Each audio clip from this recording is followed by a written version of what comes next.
What if the biggest sign of low intelligence is being convinced you're smart? Not a comfortable thought, but psychology backs it up completely. Intelligence isn't just about what you know. It's about how you think, how you respond when you're wrong, how willing you are to question yourself even when it's uncomfortable. And sometimes the people who are most confident they're intelligent are the ones showing the clearest signs they're not. Here are 5 psychological signs you may not be as smart as you think. Number 1, you think you're right most of the time. Genuinely intelligent people second guess themselves constantly, not because they're insecure, but because they understand how easy it is to miss something. People with lower cognitive flexibility do the opposite. They feel certain about almost everything, quickly, and with very little doubt. Psychology calls this the overconfidence bias, where limited understanding actually creates the illusion of clarity.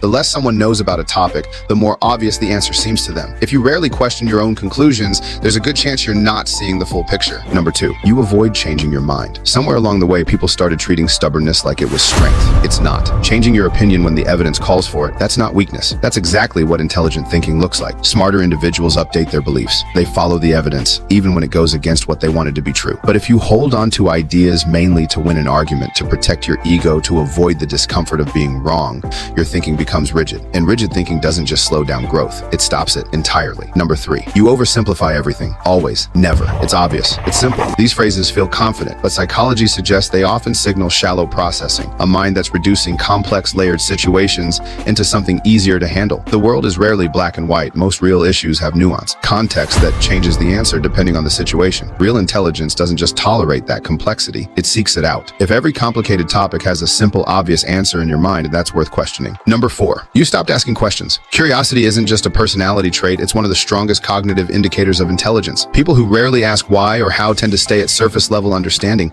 They absorb what's in front of them and move on. And psychology is clear on what happens when curiosity stops. The brain stops expanding. Learning slows down. Thinking becomes circular. The most intelligent people in any room are usually the ones asking the most questions. Not because they know less, but because they understand how much there still is to know. If you genuinely feel like you already know enough, that feeling itself is the warning sign. Number 5, everything that goes wrong is someone else's fault.